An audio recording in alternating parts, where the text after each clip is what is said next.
My name's Gerard McVeigh. Gavin Clements. My name's Conor McIlvenny. My name's Gerard Mallon and I am the founder and operations director here at West Wellbeing. If your mates had to describe you in 3 words, what would they say? Big, bold and beautiful. What are you known for amongst your friends? Emotions, funny enough. My best mate, still to this day, always tells me I'd cry if there was no toilet roll, and he's been telling me that from when I was about 12. And the soundtrack, what would it be? It would be something mental, because it's been a roller coaster.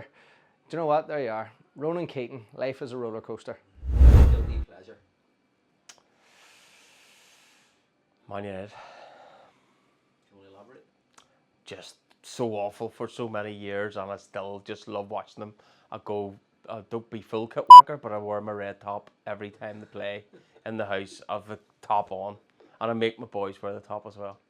But now we're coming good, and we're on our way back. But yes, it was horrible for years watching them. But yeah, that was my guilty pleasure. What TV show could you watch over and over again? All has to be the Royal Family. I think my wife would say I aspire to be Jim Royal, because every time I go home I'm always lying about in the sofa. Questions to be put in a bowl and each to pick one out and answer it. Be authentic, funny, and it's okay to take it seriously. Yeah, Gerard. Gerard, can you please print the questions out and cut them? You've done that. Right, okay, so you've cut all these out. I've cut them There out, all yeah. are, so Good to go. we'll just go round and we'll pick one out each. Yep. We'll just work around them. Happy days. Right, so who wants to start? Alright. So, not that one, just pick one out there. I'll keep it over here out of the way, and you can read out the question and then you can answer it. Okay. What height are you? 6'1"? Oh no, sorry. My name's Gavin, I'm an alcoholic. Wrong group. Right. What signs tell you that a friend might be struggling even when they say they're fine? Saying that they're fine is with us, with our family and with our friends and everything else is we always ask, and then we ask again and then we ask again, and because of everything we've been through, all our friends and all our family all end up saying, "Are you alright?" and go, "Yes, we're definitely okay," because as soon as somebody says, "Yeah, I'm fine," you just go, "But are you?" You'll say to me, "Am I okay?" I say, "Yeah, top of the world." Then you go, "But how are you, really?" And that's, I think as well, you mentioned PTSD earlier, that's with us, it's maybe a form of PTSD where you go, if I can just ask that question one more time, should I just ask one more time, are you fine? So yeah, the word fine is a flag for me. Somebody says I'm fine, I'm like, I don't like it. Straight in and ask again. Yeah. And how many times do you walk by somebody and you go, "Well, how's things?" and you don't wait to listen to hear what they're saying, because it's just like a figure of speech as you Pass as you someone, pass. yeah. Oh, Yeah. dead on. Oh, sound. No, I must admit though, over like the last 6 years, since I lost my brother in 2000, is that right? No, 2020, sorry, it wasn't that long ago. Never good at maths.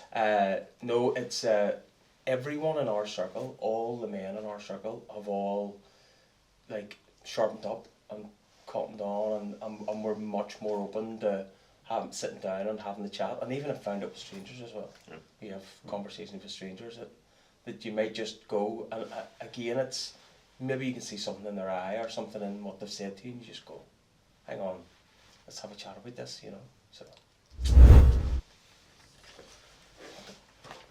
How does your mental health affect your physical health? Well, just as I was talking to Conor earlier, something about that, just I was working away, coaching away every single day, thinking I was doing alright. Constantly looking at my weight over and over and over. I used to be a big lad. I was 18.5 stone at one point. But then I noticed it was really, t-shirts weren't fit me no more, things like that. So like, I was putting t-shirts on to go on for a night out and going, it's not filling nothing out. And then it was just after using the services in here at West Wellbeing that just thought I wanted to get my old self back type thing, and felt that my physical appearance was really, physical health was really detrimental to my mental health as well. So getting back in the gym and getting weight back on has really lifted my mental health massively, improved it. And what do you think was it that was the first thing? Was it the mental health that helped the weight, or the weight loss that helped the mental health, or both at the same time? Maybe? I think a bit of both. I always came from a sporting background. I was always really fit, and then all of a sudden I wasn't. I was 18.5 stone and someone passed a comment one day, and I looked at myself and realised, man, oh, that's not the same old me. And I suppose a lot of injuries playing sport didn't help, and maybe bouts of depression, being out of sport for 6 months, not being able to work, not being able to pay bills, things like that. So I think when it comes down to it, your physical health, it can just be important as your mental health. It plays a lot on it. I mean, if you're not physically in a good place, then you'll struggle to get out and go to the gym, and struggle to get out and go to your sessions and things like that. So I found the exact same thing, and maybe full circle now, I'm working in a gym now, and you see it so many times that people come in maybe to improve their physical health, but in turn just those endorphins and the dopamine hit and coming in, spending a bit of time with people and chatting. And it doesn't need to be sitting down like a counselling session or a therapy session. Well, it probably is a type of therapy as well, but you see that improvement in their physical health improves their mental health, just kind of together they work symbiotically as well. But even in my own experience, I was like yourself. I was sporty, I was fit, I was healthy, but then once my mental health started to take a dip, I lost that motivation to go and train. I lost the kind of, you don't really care about your physical health as much because your mental health is such in a bad place. So you start to eat a load of junk food and crap, maybe you drink more, maybe you start smoking or whatever it is. It's just, you because your mental health is so damaged and you're struggling with that, then you don't really kind of care. So then the physical health then takes a hit as well. And then I find as well that, I don't know, men or everyone in general, but we end up talking to ourselves in a way that we would never talk to anyone else. yeah, You know, you would be, if you ever heard anyone talking to a family member the way you talk to yourself, you say, "Hey, who are you talking to?" Yeah. Don't ever say that to my family member that you love so much, but for some reason you think it's okay to beat yourself up or talk down to yourself, you know. I And had that very conversation about an hour and a half ago with a client of ours who was in a support group, and he said exactly the same thing. If he spoke to himself the way he spoke to somebody else, he would be like a family member, he would go berserk. Yeah, it's like, how dare you? But you did it yourself. I know. It's mad. And I think that is the kind of male stereotype as well, and yes, thankfully it is starting to change, but that old school male kind of macho approach that you need to be perceived to be a certain way and strong and stuff like that, so we are so much more self-deprecating if we're not, and we don't want to show weakness and stuff like that. But yeah, that's I think you're hitting the nail on the head. Like so many times that we beat ourselves up. Where listen, the world's going to do it to you anyway. Like so, if you can't be nice to yourself, like how do you expect other people to be? yeah. When your routine slips, sleep, exercise, nutrition, what impact do you notice on your mood? This is I'm probably living this right now. From going so high, from doing the challenge and being so kind of disciplined in that, and I knew that I had to run 4, 5, 6 days a week. I was training for a purpose to do the 7 marathons in 7 days. But now Who's that the effort? did you not hear about that? No. So once that was over, and people have asked me like, have you felt a dip and stuff like that? And I say no, but probably somewhere in there has been, because you go from kind of 150, 200k a week to really nothing, 20k and stuff like that. So that has massively impacted my whole routine. Now I'm starting to try and implement things to get back into the same routine that I was, but I found that when I am in a routine and when I have a goal to kind of work towards, I have more energy. I'm far more disciplined, and I'm probably a nicer person to be around because I'm ticking these things off that I need to do on a daily basis. I'm far more productive. Where if I don't have that, my routine is a wee bit more kind of up in the air, and I'm not under any pressure to get something done. I find that the more time I have, the less I do. Where I need that routine in my life to kind of keep me going. So Did anything unusual happen when you done the marathons? Because I remember a friend of mine saying to me that for months after doing the marathon, that he constantly woke at 3 o'clock in the morning, and the only thing would help him get to sleep was a pint of milk and a big bar of Cadbury's Dairy Milk, and he had to have that before he went back to sleep. thankfully for my waistband and for the scale, that hasn't happened me yet. I hope it doesn't. But no, honestly, like it was fine. Like even throughout the week and throughout my training, I slept well. Like, it was 9:15, 9:30 every night. I was out cold, waking up at the same night. Probably busted. Yeah. But I was in a good routine. But with my job, I'm working in the gym. The alarm goes off at 5 o'clock. I need to get up. That's kind of my routine. But in terms of fitness and stuff like that, I think routine is so important and kind of in everything. And then that obviously impacts your mood, because like we were talking about being self-deprecating, I feel if I don't train, or if I don't run, or if I don't do this, well then you're like, you know what, you're lazy, for God's sake, you couldn't do this and you couldn't do that, and then you start talking down about yourself, and then that negatively impacts your mood. So it's just a snowball effect. So yeah, I'm trying to find routine, trying to find more marathons to book into, just to kind of keep myself sane.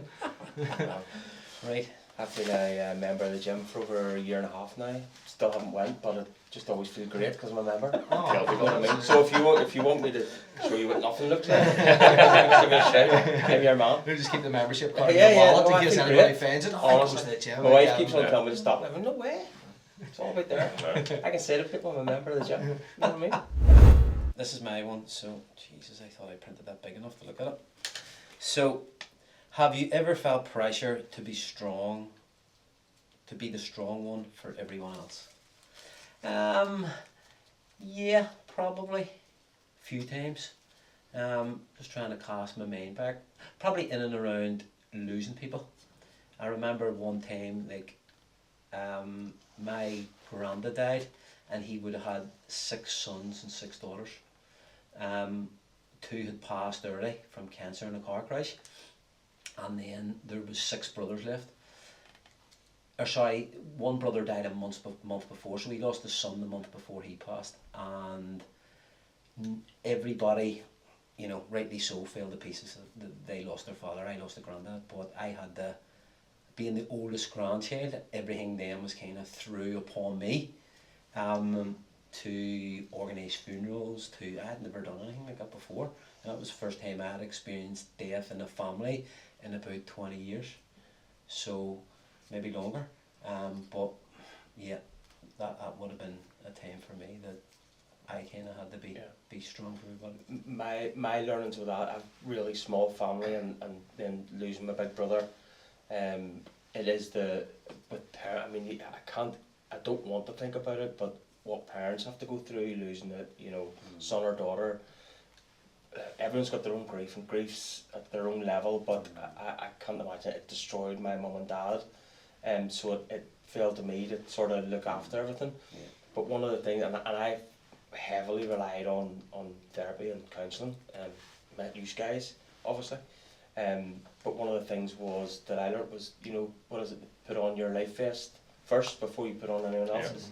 Yeah. So look after yourself, get yourself strong, because like it or not, go to Gerard, go to Gavin, go to Conor, that everyone will go to you as the eldest grandson or whatever the case may be, and me because the only one left. But that's where you feel like it's so overwhelming, but you do have to just take a minute and go, right, hang on, in order for me to look after all these people, I look after myself first. That's 100%, because that's one thing I would never think. I would always put other people before me, so I would have jumped in there, no problem. But in order to do that, you have to look after yourself help give my first. granddad a good send off, to help with that there, and then bang, you don't realise how much it's affecting you. That's what brought me in the West Bill, being to start using the services as well. I thought it was me. Well, obviously you as well, Jared. I think it was disguised the first few times. I came in just talking to you and letting none of them need any help. But that's always being strong and looking out, like parents slightly unwell. Mummy had to retire ill health when she was young, but she was always the same, putting everyone else ahead of her. And I was sick of telling her, look after yourself, look after yourself.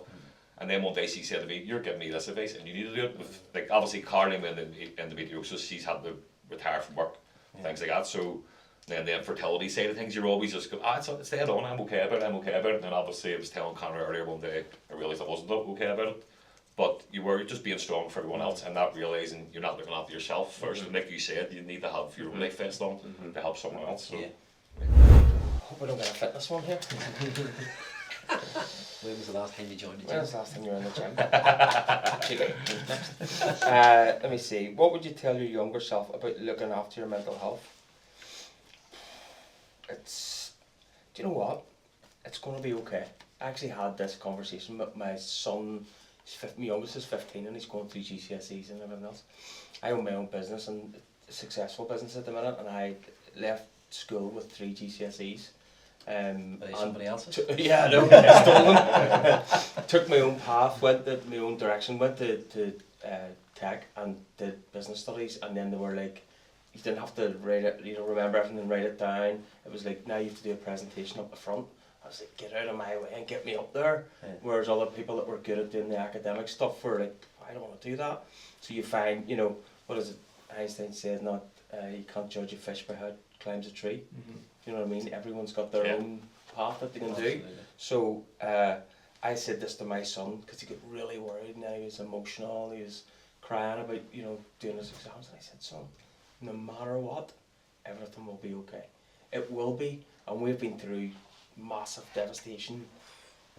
All of us, I'm sure, have been through a lot, and it's the waves that we talked about 4 or 5 years ago.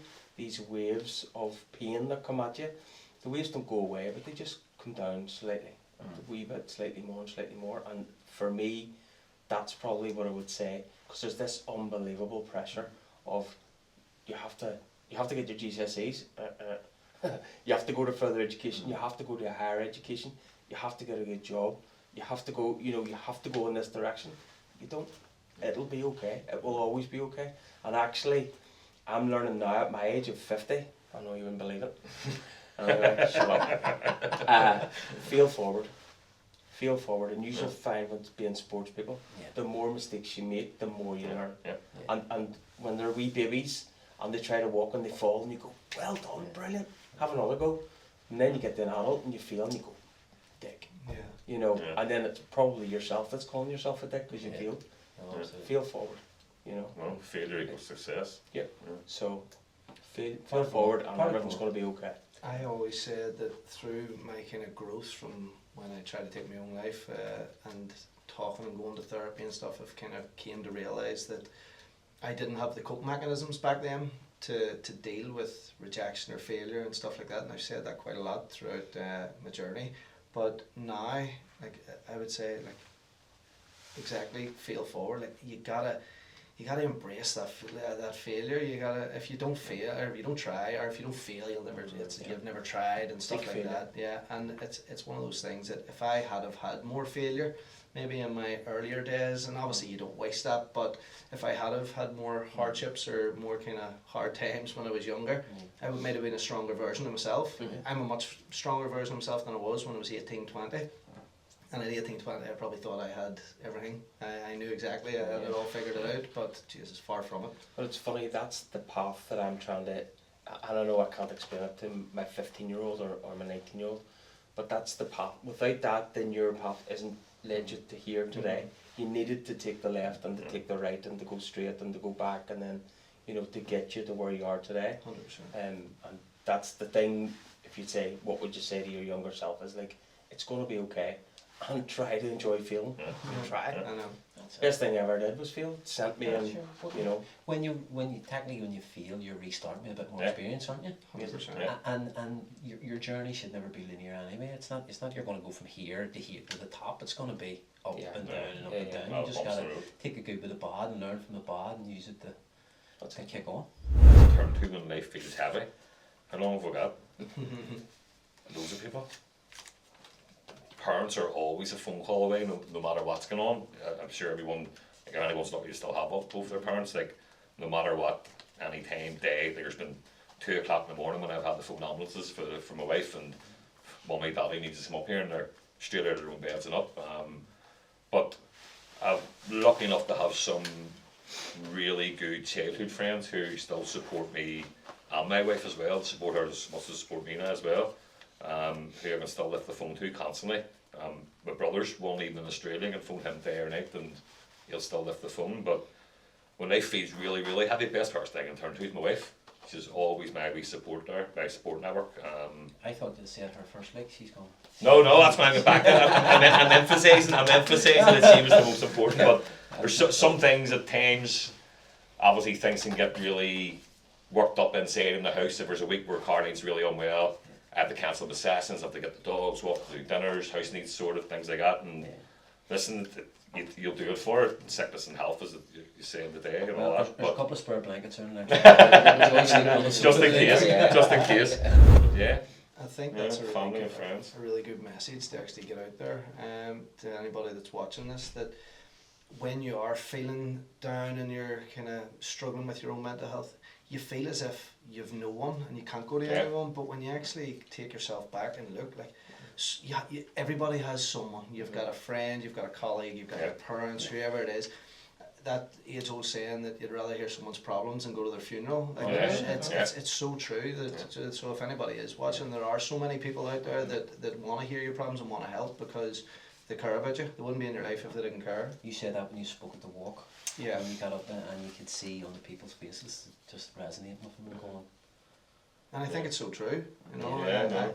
I think my mum and dad really struggled, even at the walk, because it very easily could have been my picture out there Yeah. on the wall of remembrance. yeah, and your dad did say it that day. and that I think really kind of affected him. But I know how much my mum and dad, how much I put them through.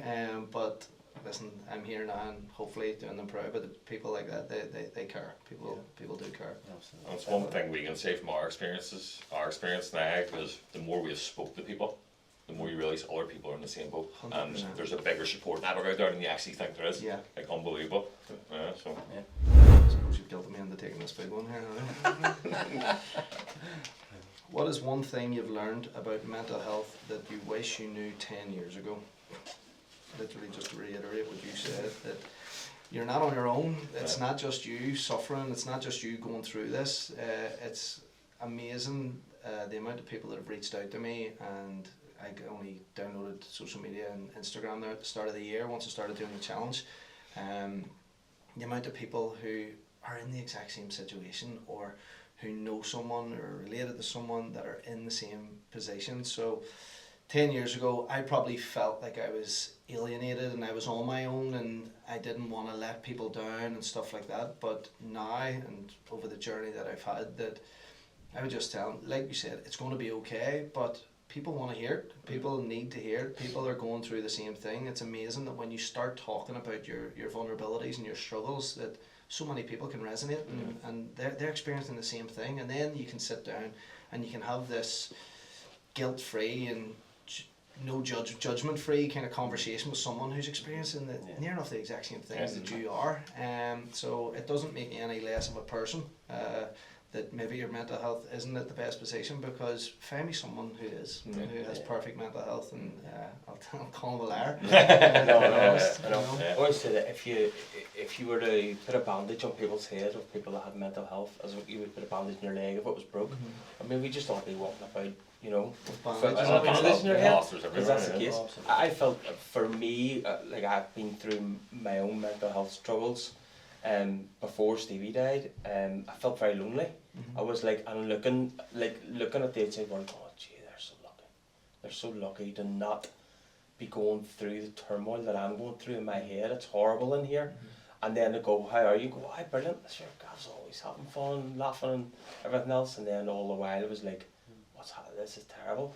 All the while, whenever I speak to people 10 years later, they were in the exact same boat as me. Yeah. And like, I wish I could have talked to you at that time. Yeah. And I was like, I wish I could have talked to you. You know, just because I say I felt so lonely. But that's it. There's always someone, back to your one probably as well. But that's the There's always facade people somebody put on. And I mentioned social media. It's an amazing tool. What I used it for, and the kind of publicity and getting the word out there about the challenge and the money that we raised for West Wellbeing. It wouldn't have been possible without Instagram and social media. Oh, absolutely. But then I think people fall into the trap of looking and going, oh Jesus, doesn't he have a great life? Look at him, he's on this holiday there and he's doing this, isn't his life great? Nobody's putting on, well, not many people are putting on their failures and stuff like that. They want to make, look at me, look how well I'm doing, and then you start comparing that and trying to strive for perfection, which just isn't going to be And there. what you don't see is that person's probably been grinding for about 20 years to make his business work or to make that happen, and now it's come to fruition and he's enjoying the perks. Of it. But they're not seeing that. It's that sort of instant gratification. Do you ever see, I don't have social media, I've got LinkedIn for work and then I use YouTube. I had to get rid of, what do you call, the one that TikTok? Unbelievable. best thing I've ever been on. It was literally, it knew me. Yeah. The algorithm just got me. And I was like going like this here, and I was like, hang on, I just lost 5 hours, or what happened? So I was like, nah, Nah, I get rid can't of do that, it. yeah, no, 100%, Protecting yeah. my head again, Yeah. you know. No, big time But to it have was to. so good, it just knew exactly what to send me. But do you ever see on YouTube then I see the people, you know, go like, they'll show this lovely view of somewhere in Greece or something, and they'll go, oh, that's amazing. And then they'll back off and they'll see the All queue. the tourists. Everyone queuing to try and get this With their Instagram selfie shot. sticks. Yeah, waiting to get that shot. So that shows you like it's not one all- thing it's not seeing all- the picture, it's not but all what you- I would be in the bar. There's no way I'd be waiting in a queue. I'd be like, here, just send me AI now. Just put your face on somebody else's body. I'll be all right. You know what I mean? Just steal it. Okay, ChatGPT will sort that out. Let's see what this one is. Have you ever hidden how you were really feeling and what was behind that? Yeah, absolutely, 100%. The only time that I've suffered sort of poor mental health was in and around when my uncle died. So he's dead, it's 20 years there, on the 9th of June. So he would have been like a father figure across all the sort of older boys. So The dawn. when my dad was an alcoholic. My dad would have come in out of work on a Friday night and threw my ma down her keep, and then you'd have seen him Monday after work. So you would have. But my uncle, he didn't drink or anything. He worked in a youth centre. So during the Troubles, he started the Corpus Christi Youth Club. And he always had that sort of, he looked after us, went to all our matches. We would have went away with him, day trips and all. So whenever he died, I kind of threw myself into sort of organising funerals and doing everything for him. And then someone says to me, you need to look after yourself, because if you crash. And I was like, nah, I'll be fine. And then it did happen. And I'll never forget the day that it did happen. Like, I was coaching at St Oliver Plunkett, and we had done a ballot to raise money for the club, and it was St Paddy's Day, and we raffled off a car with dealies. Some businesses getting hits here. I think. Dan Daly's a friend of mine. Yep. Call him. So we went down that day. The guy that had won the car, he was on his way to the All Ireland and his car blew up. So when I phoned him to tell him that he'd won, he kind of says, "Is this a prank or whatever?" He says, "My car's just blew up and I'm going to have to get the train down to Croke Park here." And it was brilliant. So he came up. He didn't take the car we had on offer, but took the finance and put it off another car. But I never forget that day going in, and when we were doing that, something just came over me, and my chest just went really, really tight, and my heart started beating really. And Dan Daly turned around and goes to me, "Are you okay, or George? You've turned grey," and that made things worse. And I quickly went out to get a breather, and then went down to hospital, got the checks done, had me on the running machine, and then when I came out of it, it was like, I was in work in my office, didn't want anybody near me, and then I was hiding that, and then I was hiding it from my wife, and I just felt really, really low. And I was going on a stag do. My cousin was getting married. I was the best man, and I can't even remember what happened. I was just really, really down, really, really low. Being in the house, wanting to go out, and then when you went out to watch a football match, people were coming talking to you. 2 minutes later, you were like going home. And it was just, so that was me hiding that stuff. I was going to flip out on that. Take the head. What would you say to a man who thinks asking for help is a sign of weakness? Man up. It is. Behave yourself. No, it's a sign of strength for me. I don't know. It's now funny. It's alien to me and my friends. It is a sign of strength. We think it's a sign of strength. All me and all my friends and all my family. If you're asking for help, it's so difficult to do. It's such a difficult thing to do. So when you do it, you're so much stronger than you think when you ask for help. Yeah. And as we have been discussing here, everybody wants to help, and everybody has been in the same situation at some point, if not right now, and is willing to talk to you about what's going on. So, no, I would be high five to anyone that's thinking of asking for help. Oh, It's definitely not weakness. I mean, it's probably, as you were saying earlier, maybe an older timed thing, or maybe my parents, stiff upper lip and all that, and it'll be okay, and just fight through it, and it will be okay in the long run, but definitely ask for help. Speak up. Yeah. No, we spoke. Sign of strength for me. We spoke earlier about the older man, so you're talking about eras and things like that there, where counselling's not for him. He'll come in and he'll sit and talk, and he'll talk to people about his problems or what's going on with his son, counselling. and that's his that's his way. Yeah. No, it's something like I when I went for counselling, I actually went through NHS just to my local clinic in Whitehead, and that was the most difficult thing I had to do. I knew I needed to speak to somebody fast, and they weren't trained. And this is where you guys probably are amazing, and West Wellbeing's amazing. The staff weren't trained at the front desk, because I had tears rolling down my eyes. Yeah. And I said, I really, really need to speak to somebody about my mental health. And she was like, it's emergency only, you can only see somebody. And I was like, I really, really need to see somebody. She was like, only if you're having heart problems. I said, yeah, I'm having a heart attack. And she went, all right. And only then, so I had to lie. And then they went and put me in all the things, and then I broke down with a doctor and just said, look, this is, I didn't know where to go or what to do or who to speak to. And I think training wise, not that the girl didn't, I know that they're all under pressure and everything else, but they didn't know how to cope with me. And that was really, actually I had made a phone call first to say I wanted to speak to the doctor, and said no, and I drove down to them. Yeah, I think you're trying to change that now anyway. I think that was part of Orlia Flynn's bill there. We went to Stormont about getting all the frontline staff equipped to deal with people in crisis. I think as well, if you've like 6 foot skinhead standing crying, I think there's something to be told. I'd say like the intimidation just left. I think he really needs to speak to somebody. You know what I mean? Take a guess. Just throwing it out there. But how much training is needed for that? I can spot that in my office. I've never seen a boy having a heart attack crying before, but he knows it's on the way. Easy one. Come on. What's that I say about? You like it? That's his perfect one. What role does movement, exercise, or sport play in looking after your mind? Right, there was a bill there, isn't there? Gym membership. Your gym membership, you're right. So, I've not even answered. I mean, we spoke bits about this throughout, but movement, exercise, and sport for me is massive. There's just too many kids on computers and PlayStations and Xboxes these days, and like the access to what they can see and what they can do on social media and even in games it's going to affect what they do in life and how they treat other people. And like for me especially, like if I had multiple, I think I had 17 fractures in 13 years playing sports.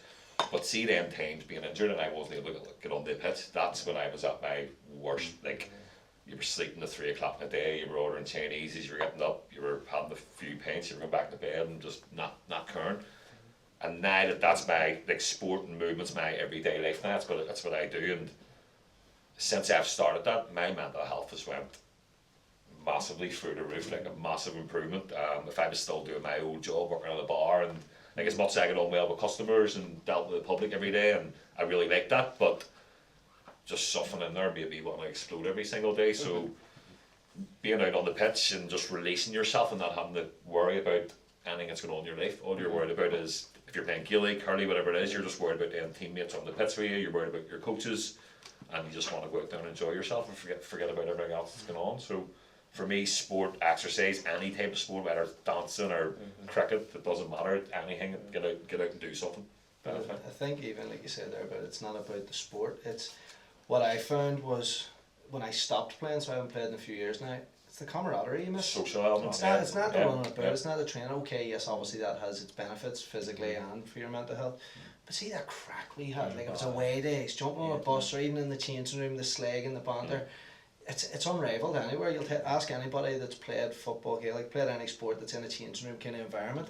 See the crack you have in that changing room. Like it's unrivaled. You don't get it kind of the showers. Anywhere else. The crack in the showers after a session. I'm not touching that one. No, yeah. we must have different changing rooms. I won't go there. I've been on a few dodgy ones to be fair. A few.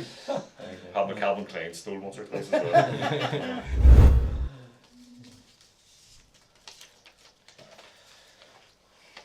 When someone asks, how are you? How honest are you usually with your answer? That's a tough one, because I think probably a lot of the time it's just an automatic reaction, like we said, just go, oh great, yeah, I'm doing really, really well. Where now, if someone asked me today, I'm saying, yeah, I'm really, really well, because I'm doing great, and I'm not going to offload, oh yeah, here, I hurt my ankle, so I was a wee bit sad, or this, that, you're not going to give them all your problems. But does it say what percentage there? No. How honest are you usually? Most of the time, probably not honest, to be truthful there, because depend on who it is. Like obviously working in the gym, we've got people coming in, members of the gym. It's that go-to question. Oh, how are you? I'm not going to offload my problems and issues onto them, but it's just that go-to, and I think it's probably something to do with culture. From where we're from, it's always, oh yeah, I'm good, but I would say I'm good 99% of the time, and I may be only good maybe 50-60% of the time, but I'm not going to put that off on them. So yeah, listen, I'm probably more dishonest with that answer than I am, and that's not to say that I'm not in a great place mentally. Yeah, it's it's just funny you said, because I was going to say, no, I'm dead honest, but there's no way. Going into a business meeting, how's things? Can we just have a wee chat? Just lucky you said that. Yeah. We got 25 minutes. I was like, but then again, we're talking about my mate Conor McIlvenny or one of my best mates, anyone like that. I mean, I'll tell Conor in 2 seconds. I say, I'm feeling shit today, and he'll go, why? What's the crack? And we'll get into it. But like you said, I never thought about. I was just thinking friends there, and I was like, I'm dead honest with my friends. But you're But probably when you're out dishonest about- most of the time. Probably. Don't ask it unless you can deal with the honest answer too. Like, Yeah. oh well, you just walk by. How are you? And then you walk on. Walk on. Oh, Yeah. I'm living the dream. No, here, can I just speak to you a minute? No, and then just start running. Just Yeah. No, I don't want to hear it. No, go away. You don't know what I'm dealing with. Come out here. That's so true. You asked. Yeah. No, take it back. This is you start doing 7 marathons, 7 days again. I'm out of here. Just running. Forrest so Gump. talking. Every man watching this could hear one message from you today. What would it be? In regard to mental health, I think a perfect one for me would be to utilise places like this here. Yeah. Because you'll not know where it'll take you until you get in and you do the hardest thing and walk through the door. I can only speak for West Wellbeing, but we have an amazing, really amazing group of staff and people that are trained and really want to go the extra mile to help you. Something men don't talk about enough. Football, World Cup, beer, woman, no. Well, I suppose mental health. I mean, again, I never thought. I'm always just putting it with my mates, and because we as a group have been through what we've been through, and then some, all the rest of people passing and everything else. I think we're brilliant at talking. We're brilliant at talking to each other. But then when it comes to work colleagues and everything else, maybe we're not. I would like to think I'm open and honest a lot with people. People know my story and Stephen's story, and then so therefore I'm approachable that way. To that extent, even back in 2020, I seem to be, is it conduit the right word? Like people were coming to me to say, listen, I've got this problem. How can you help? And I'm like, Yes. no, that's not me. Please don't speak to me. I'm not qualified for this. I'm qualified to feel pain. I'm qualified to cry. I'm qualified to, all the stuff you get after. But then is that a skill? And because you've probably been through it, they're probably looking to see your journey, how you yes, help but them. what I never wanted to do was say, hang on, I give you my professional opinion. Yes. Yeah. Definitely not. Come here. Yeah. Come to West Wellbeing, go to your local charity, go and speak to the right people. So I think what men don't talk enough. Their mental health, but to the right people. But I think from your point, they're kind of looking you to kind of signpost them to somewhere. It's like my car's broke, and you're hoping you have the answer. There's a He's a brilliant mechanic down there. There's a brilliant window guy up there. It's the same thing. Yeah. There's 65,000 people in the Colin area. Apparently, I would say about a quarter of them know we exist here. And we're right in the heart of the Conor community. Yeah, About yeah. a quarter of them, because we still have people coming through the door today and say, a signposted by my friend. And even in a world of digital media, so high, we still have a high percentage, because when someone comes in, we collect some of that information. How did you hear about us? So about over 65% is word of mouth. So they'll come in, I didn't know you were here. Yeah.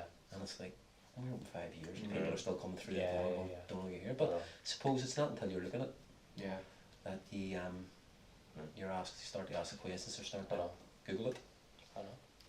Who's next?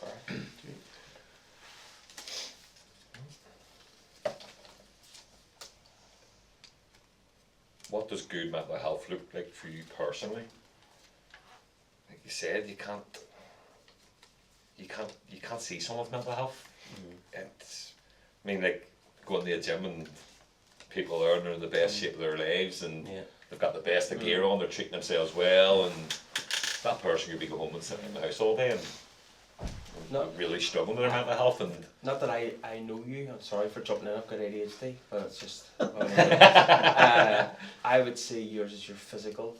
I can see your mental health's good, because you've told me that's Yeah. what it is. yeah, So if you start sliding and start to put a bit of weight on, I'd go, Yeah. hang on, 100%. things aren't going Yeah. well here. Yeah. Although it doesn't apply to everyone, obviously, Yeah. but as it's saying you personally, Yeah, I'm saying Yeah. your physical health is telling me that your mental Yeah. health is good. yeah, no, 100%. That's a good thing to know yeah. for your family and Yeah. for yourself. Mm. But it's one of them ones. It's Get your thunder there. no, it's okay. Here, help me out as much as we can, Gavin. Please, Given that please professional help. opinion. Please. Yeah, I'm just saying you look great. That's all. Thanks, man, thanks. Started to fill that tap out again. I need something paid. I need to go large next season. Yeah, so for me it's hard to tell what good mental health looks like. People can mask things very, very well, and I think that's massive, especially with male mental health. We hide things very, very well, so we do very well. Absolutely.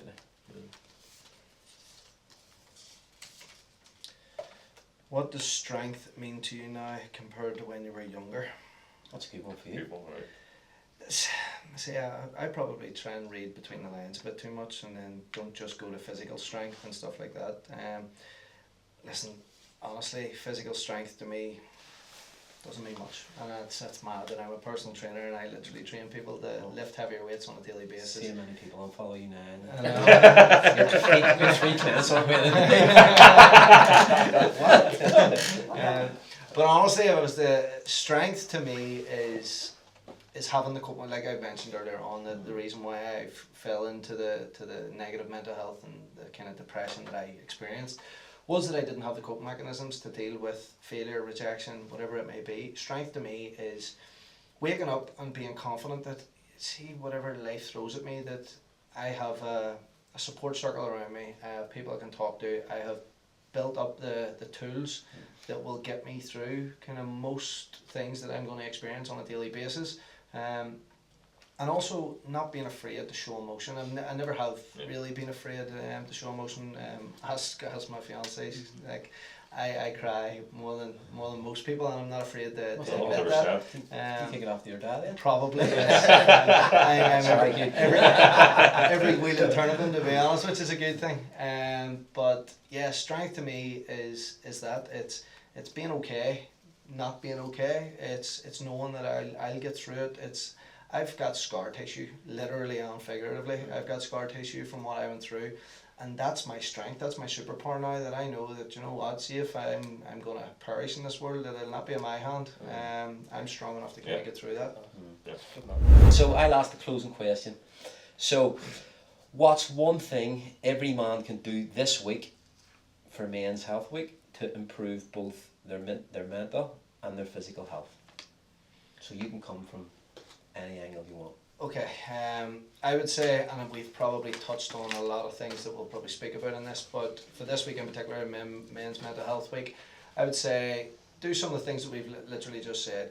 Go out with a friend, go for a walk, get some physical activity in there, and speak to one of your closest, whether it's friend, a family member, whatever that is. Kind of pencil that in to go out and get some fresh air, kind of work up a bit of a sweat, whether it's a run, whether it's a walk, whatever it is. Get out and do some physical activity and talk to your friend, and whether it's you checking in on them, which could subsequently then you kind of offloading your feelings, how you're feeling, or just to kind of tell them, listen, I'm struggling at the minute, or I'm feeling this way or that way. Whatever it may be, I think those two things is get out and get some fresh air, chat to someone close to you, because it's amazing how much that could open Pandora's box for you and for them, and they might tell you things that they're going through that you can't really say or you never really thought. So there was that campaign a lot of years ago, to check in on a mate, put it into practice this week, because not to overstate it could save a life. Yeah. I would say do that. Gerard, anything to add on that? Just what Conor said there about getting out and meet someone. How many times from Christmas have you been organising a coffee or meet up for a quick drink with a friend, and it's just been put off, and you just don't know when that may be the last chance you have to do it. So go and do things you've been putting off this week. Open up if you're struggling. Talk to someone. Talk to one else if you want. Messages. We're all approachable people. The good thing. I think for me, it's talking positively to yourself. I have mantras. I mean, I do a lot of reading, but a mantra that I would repeat every single day, and I repeat it numerous times a day, just about how happy and grateful I am for my life. So it's a mantra by a guy called Bob Proctor, and I would advise anyone to look him up. Absolutely fantastic human being. He's passed now, but there's like an army of them across the world. And the saying is, I'm so happy and grateful for my life. I'm the highest form of creation. There is nobody like me. There is nobody that can equal me. I love my life. I'm in control of my life because I'm in control of me. Anything that happens outside of me has no bearing on who I am. So important. Yeah.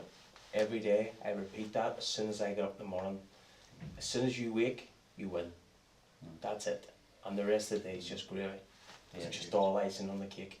And then at the end of the night, I say the same thing. I do the same mantra. I take a look at the sky. I'll be very grateful for everything around me. The number one most important thing is I turn around and look back at the house. And those three people inside that house, that's it. That's the rock. That's what I'm most happy and grateful for. So that's the thing, is make sure you're always talking to yourself. Always, let's not talk negatively, let's talk positively. And if it is learning a wee saying or learning a wee mantra, believe it when you say it, which I do every day.